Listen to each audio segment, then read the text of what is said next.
జ్ఞాపకాలు మంచివైనా చెడ్డవైనా సచ్చే వరకు మోయాల్సిందే. మనకు బాగా ఇష్టమైన వారితో గడిపిన క్షణాలు, జ్ఞాపకాలు మనకు చాలా ఆనందాన్ని ఇస్తాయి, చాలా సంతోషంగా ఉంచుతాయి. కానీ అవే మనల్ని ఎక్కువగా బాధ పెడతాయి, భరించలేనంత బాధని కలిగిస్తాయి. మనం బాగా ఇష్టపడిన వాళ్ళ జ్ఞాపకాలు ఏం చేస్తాయంటే మన వ్యక్తిత్వాన్ని, మన ఆలోచన విధానాన్ని కూడా మారుస్తాయి. మన ప్రవర్తనను మారుస్తాయి.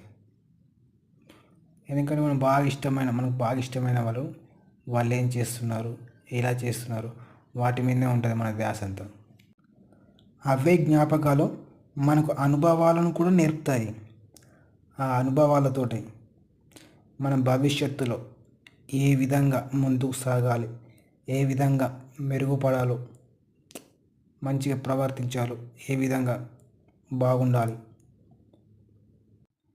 అలాగే జ్ఞాపకాలు ముఖ్యంగా మనకు ఆనందాన్ని కలిగిస్తాయి కదా, బాధను అంతకంటే ఎక్కువ రెట్టింపు బాధను కలిగిస్తాయి.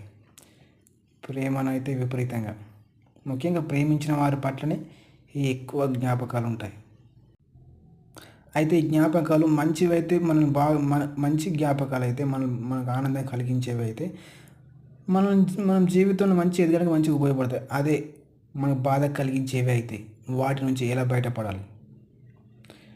రోజు క్రమం తప్పకుండా వ్యాయామం చేయాలి, ఆరోగ్యకరమైన ఆహారం తీసుకోవాలి, సరైన డైట్ ఫాలో అవ్వాలి, తగినంత నిద్రపోవాలి, శరీరం అలసిపోయేంత వరకు కృషి చేయాలి, వ్యాయామం చేయాలి, ఆ తర్వాత నిద్రపోవాలి.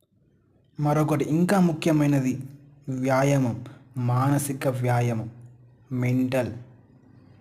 మెంటలీగా ఫిట్నెస్గా ఉండడం.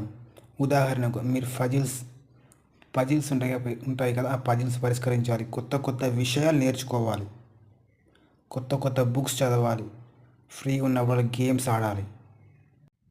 మన అనుభవాలు, మన ఆలోచనలు ప్రతిరోజు ప్రతిదీ ఒక బుక్లో రాసుకుంటూ ఉండాలి.